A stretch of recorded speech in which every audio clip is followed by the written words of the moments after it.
Welcome back, YouTubers, to another Q&A with us, the British Fist. Oh, coaching! Very well spoken, aren't we, NJ? I'm Mr. Parkin, and this guy, I've just said his name anyway. It's none other than NJ here, people.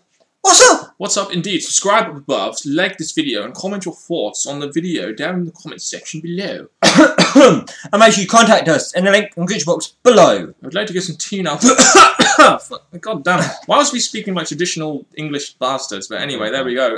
Time for another Q&A. With us, the British Fist, as I've said before, but we want to do it again because it's fun. Coaching! Coaching, indeed. Send in your questions via commenting down below, inboxing us on YouTube or Facebook or the Twitter. You can ask us on there too if you want to.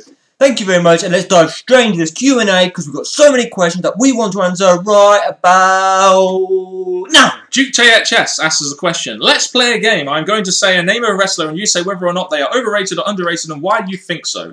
We have a lot here. John Cena. Overrated. Definitely overrated. Why? Just because he can't wrestle. He's the top guy for the company, and in the Attitude Era, he wouldn't barely have been a mid-carder. Number 2, Rikishi. Underrated. I feel underrated. I think they could have done more with Rikishi. His gimmick was very over, and they changed into a heel and kind of ruined him. Should have held the world title. At some point, you would say yes. Dolph Ziggler, number 3. Under. I think overrated by the IWC, but underrated as an in-ring performer in terms of the fact that he hasn't made it to the main event yet. Number 4, Farouk. Underrated. Definitely underrated. I think his work in a tag team with Bradshaw was pretty good, but they never really got him any further than that, apart from Nation of Domination. It's a shame that Bradshaw grew to JBL and Farouk just stays a comedy character eventually, when I think, to be honest, a future in the main event against each other could have been something really big. JBL is next, actually. Under or over? I'd say pretty. I think it was okay where we got to. I was trying to think of how to answer that. Yeah, I was going to say something. He's not overrated. He was not underrated either. I think getting to this point in his career, it was a long road because the JBL character Bradshaw went through so many bad characters, and he was a great heel. This character was a great heel character. You can't really say he's underrated. You can't really say he's overrated because eventually he got to that point where we had the longest reign in SmackDown history. So, pretty much. Scottish Hottie. I'm almost about to say the same, just because he was entertaining, he got there, he got hold of some belts. Yes, now he could have become the US title, so I'd say he was okay. I'd say it was okay. He fit in, his character fit in for what it needed to be. He was an entertaining kind of guy with too cool. Could be a mid-carder, could be a cruiserweight guy. He fit in perfectly, so I'd say neither under or overrated. Hulk Hogan. Ooh, tough one, isn't it? 'Cause there's so many Hogan fans out there, Hogan fans. I'm going to say fine. And I think, to be honest with you, I don't think he's underrated. I think a lot of people underrate his ability to work a crowd, and they say he doesn't work in the ring, but quite frankly, those people don't really know what wrestling is. But now, in the time, years and years have passed, I think he's starting to become a bit overrated, just because TNA seem to use him a lot, just because they still want to make him relevant and big and that, so... It's one of those kind of things where the legend was relevant 20 years ago, but it isn't as relevant now, but can still bring some eyes to the product. I'd say he's still okay. I don't think he's underrated. I think, to be honest, people overrate him because he's not a technical guy, but he was the top guy and he could bring in eyes to the product, which is why he was the top freaking guy in main events all the damn time, despite the fact that he wasn't wrestling anywhere near where he could like he did in Japan. Kane. I'm going to say, not just because I'm a fan, I'm going to say underrated, because right now he could still be a top heel for the WWE, guys to watch out for, guys to put future faces over, and the fact they're not using him in that way, I'd say because of his talent he could still have now, he's underrated. Yeah, I'd say for me, Kane is kind of in that not underrated but not overrated. I mean, when he came in, he was a brilliant character. Eventually, like all characters, like the Kane character, which come in very strong, they eventually lose a lot of lust, and then they try and go up again, they lose a little bit, they go up again. So for me personally, he's kind of in that middle position.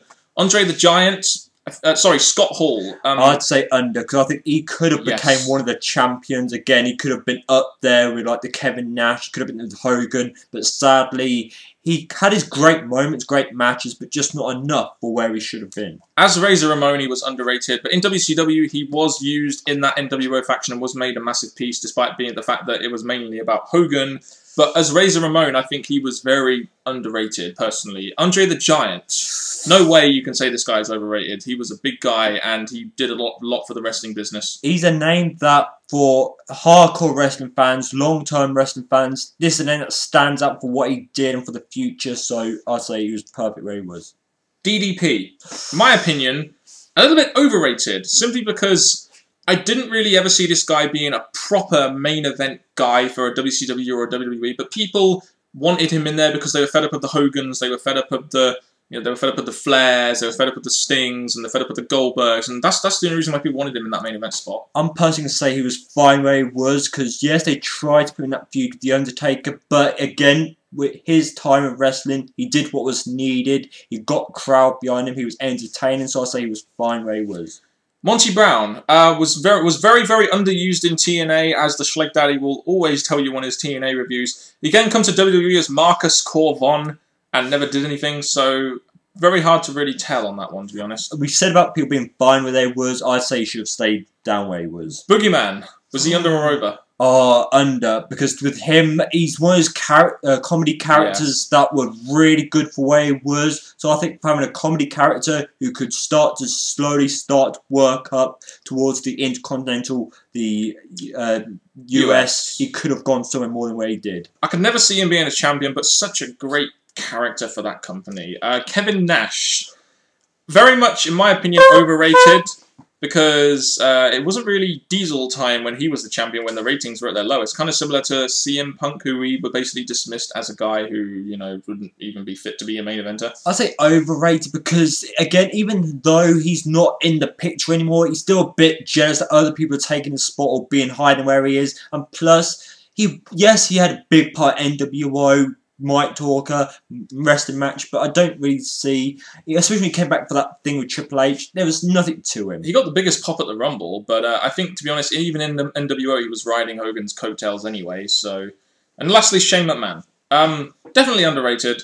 I mean, he was never going to go big places, but he was a guy who was used quite sparingly, but very well. Even though he's very entertaining, and he could have gone higher if he didn't decide to quit, even though Vince McMahon had other ideas. I think he was okay where he was. He got involved in big matches thanks to Vince McMahon and DX. He had some big memorable matches against Kane, so I think he was fine where he was, but he could have gone higher if it weren't for Vince. Yeah, if he wasn't the boss's son, a bigger push for the guy may have been a little bit more inevitable, but unfortunately that wasn't the case, or else nepotism would have been called, like, for example, the Garrett Bischoff storyline in TNA. Tom Lee, I'm going to need a large breath to say this question. I remember the night Brock Lesnar returned, I noticed everybody seemed to know that he was returning due to internet rumours and so on. So my question is, do you think that with the rise of the internet/social media over the last 10 plus years that maybe we aren't getting the buzz we once got back in the Attitude Era due to WWE struggling to keep many of their angles quiet? Personally, seeing Scott Hall at a WCW event was a major buzz for me and it was a total surprise. I think there is definitely some validity to that. I think, especially when you look at, like, SmackDown, when you look at stuff like TNA before it got live, the spoilers of stuff does really affect it, and when people try and work out or start realising stuff's going to happen, and they put it on the internet where internet is used by a large variety of people, I think it does affect the viewership of the company, even though people are still paying to see these big moments happen. And I don't blame the news websites. Like, IKnowDQ.com is a very good source of news in my opinion, but the problem is then you know the inside of the business, and if you're trying to be a casual fan, that's one thing you really don't want to know about. And when it says like, oh, rumours are this, rumours are that, it does ruin the surprise, you know, because before, when you were 10, you would have never had the internet to look at these kind of things, and you were genuinely surprised more. Remember those days. Lukac020394. I'm guessing that is your birth date, 2nd of March 94, or if you're American, the 3rd of February 94. What do you think? Who do you think Punk will face at WrestleMania 29? It will either be The Rock or it will be Undertaker. I think those two are the options for Punk right now. I think CM Punk, definitely from WrestleMania, he should be in a match that's going to keep him up in the main event. The Rock, again, he's had 2 years already. He could leave, but it would still be a big match. And something to boast about after the match. Or Taker, because Taker, yes, there's still disagreeing if he's going to stay or go, but those two are definitely ones that are going to keep him up in the main event scene. Yeah, I think you need to give Punk a big match. I mean, he's one of those stars in WWE that they have put focus on him, and they give him a year title reign. They have to continue that by giving not just Cena a big match, they need to also give CM Punk some kind of big match with near importance. So even though we've made a video talking about CM Punk's year run, please continue supporting him by doing this when you're out and about. Well, even though he's a mid-card champion. CM2 comes to mind every time he's in the main event. The ratings are 2. Which stars do you think need to push new stars, for example? Guys like Cody Rhodes, Wade Barrett. Wade Barrett by far. I'm going to say Dolph Ziggler, even though he's getting up there, he's not actually getting a push that actually proves that he's going to go somewhere to Dolph. Santino! Yeah, I think those are the main three: Barrett, Rhodes, and Dolph Ziggler. Any others you can think of, let us know in the comment section below. Do you think Edge should sign that Legends contract so he can be involved in something? Would be nice to see Edge involved in WWE, but if he wants to do other things like being on Haven, then let him be. I would love to see Edge, come in and take over the Raw General Manager, and that could be his time in the WWE. Run that, especially after his goodbye promos he did on Raw and SmackDown. I think he's got his plans of what he's going to do when he leaves the WWE. So I'd say, as much as we want to see him back, let Edge decide this. Yeah, and if he doesn't want to accept the contract, if he doesn't think that WWE are going to pay him enough, then that's his point. That's his problem. If he wants to go into an acting career, which is something new for him, then which will be like less strain on his body, then let him go for it. Do you think Christian should be in the World Championship picture before he retires? I think he had his chance against Orton, even though they made him look like a bitch. But right now, no, not for me personally. As we said in the past Q&A, sorry peeps, I think Christian's had his time, they gave him his chance, he's had that accomplishment, but yes, there was Christian fans who liked him there, but he was never really much of a catch. No, he was never really a kind of guy you could really put on the World Heavyweight Championship. Back when Edge retired, there was a bit of story to him winning the World Heavyweight Championship, but now there really isn't. So it just doesn't really fit in that main event scene anymore. Who do you think deserves to be the new GM of Raw? This would have been before they had the Vicky Guerrero be there. Edge would have been a good one. Flair, I think, would have been a good GM. Foley would have been a good GM. Just because Foley keeps making these appearances, why not give him something that's more hardcore in the WWE if he is going to keep coming back after general manager? Even though Flair and Foley have both been like kind of matchmakers before in WWE, but I think after Flair, I'm going to backhand straight away, like I keep doing every time Flair gets mentioned, just because after his build to leaver, his TNA involvement. Yes, Foley's had involvement, but he didn't really have a career-ending match or anything like that. That said goodbye, Foley. So I'd say it'd be Foley or Edge. Well, he had a career-ending match at No Way Out 2000 and continued wrestling onwards until WrestleMania 22, and then no One Night Stand, and then TNA. So they're both equally bad in that sense. I'm just saying. WWE 6636. Would you like to see Ryback and Mark Henry? I'm guessing that's Mark Henry feud. And what was your favorite Hell in a Cell match? Well, it would be an interesting feud for Ryback. Again, Big Show was the first one that came to mind, but Mark Henry is definitely another big guy that could come in and think disrespecting Ryback, thinking, how dare you think you're going to make it to the main event scene, take down me and blah. I think that would be a good feud.